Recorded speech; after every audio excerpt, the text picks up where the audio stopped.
wabarakatuh. Selamat siang sahabat tani. Ciri-ciri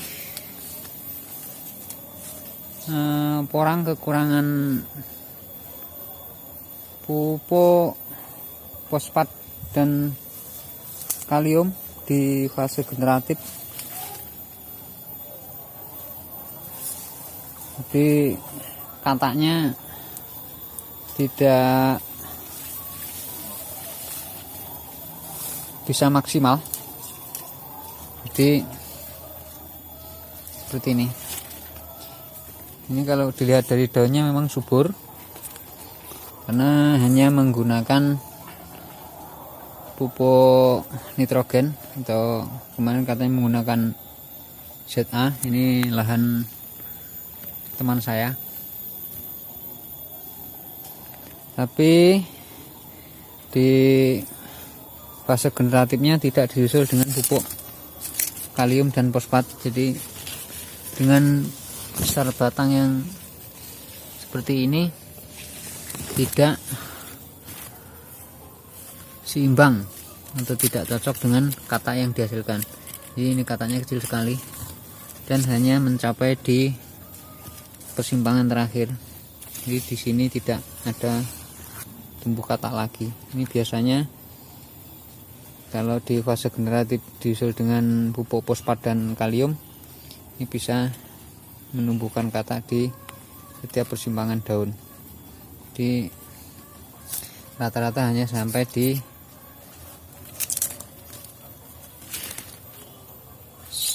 persimpangan terakhir, persimpangan ranting terakhir. Dan ini hampir semuanya seperti itu. Jadi memang di pembudidayaan porang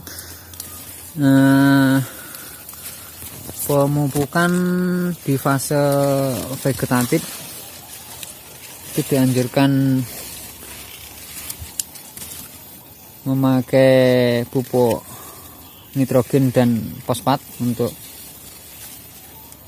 fase vegetatifnya atau untuk fase pertumbuhan, untuk mempercepat pertumbuhan daun dan tunas, dan fosfat itu untuk memaksimalkan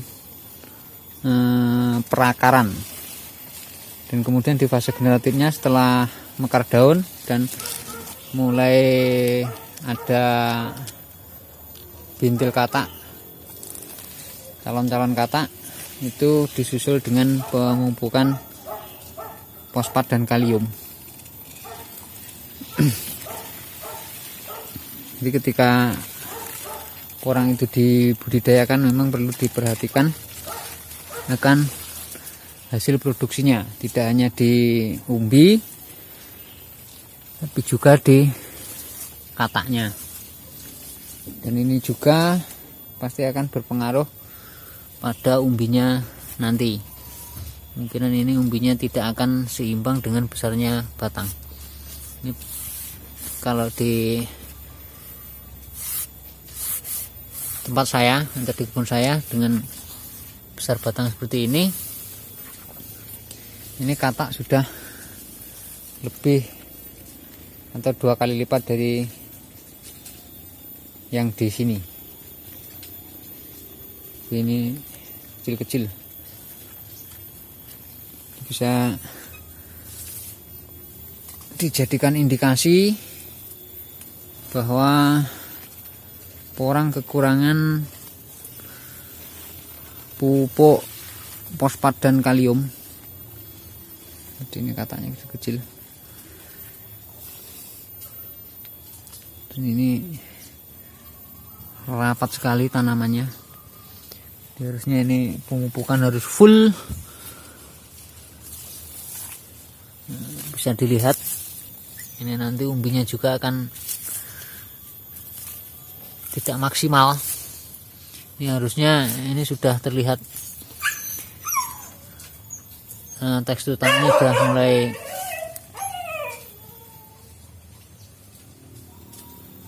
berubah,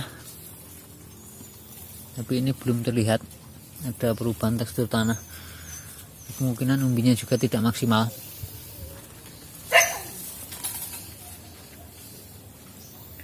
Mohon maaf ada suara guguk.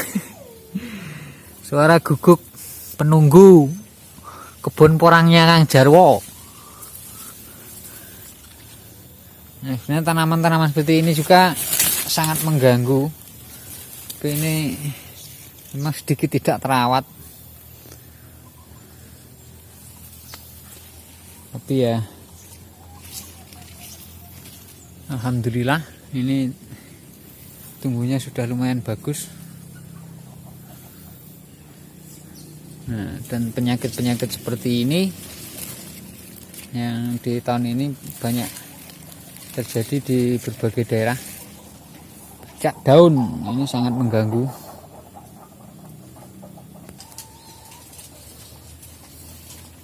Bercak daun ini banyak melanda di berbagai tempat tahun ini, sahabat tani. Ini sangat mengganggu untuk pertumbuhan porang karena daunnya rusak. Akhirnya bisa dikatakan metabolisme dari tanaman porang terganggu. Ini kemungkinan besar umbinya juga terganggu. Ini harusnya sudah tumbuh tunas ketiga, ini terhenti, tidak mampu menumbuhkan tunas lagi karena sistem metabolismenya terganggu, untuk mengolah makanannya terganggu. Ini belas kakak semprot dan mulai menular di tanaman yang besar. Ya, kalau yang pohon-pohon besar tidak terlalu parah. Cuman kalau menyerang di katak yang daunnya relatif kecil, habis dimakan jamur bercak daun.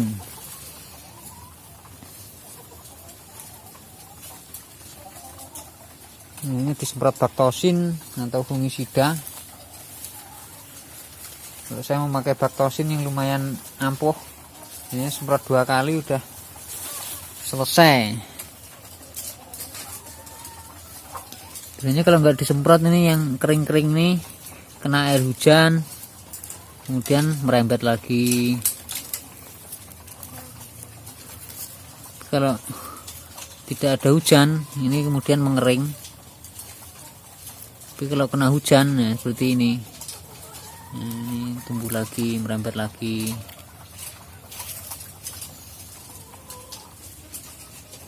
Ini video jadi ya.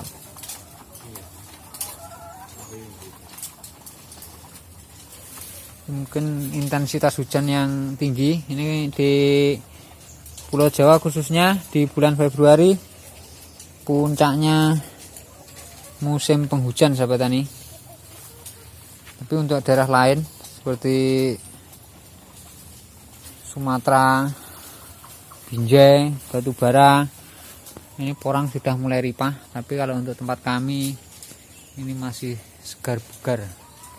Mungkin 2 bulan lagi memasuki masa dorman. Oke sahabat tani, demikian tadi contohnya kalau porang kekurangan pupuk kalium dan fosfat di masa generatif, di kataknya tidak akan tumbuh maksimal. Jadi hanya ini dengan pohon seperti ini hanya 1, 2, 3, 4 katak yang dihasilkan. Oke sahabat tani, demikian apa yang bisa saya sampaikan. Semoga ada guna dan manfaatnya. Saya akhiri. Assalamualaikum warahmatullahi wabarakatuh.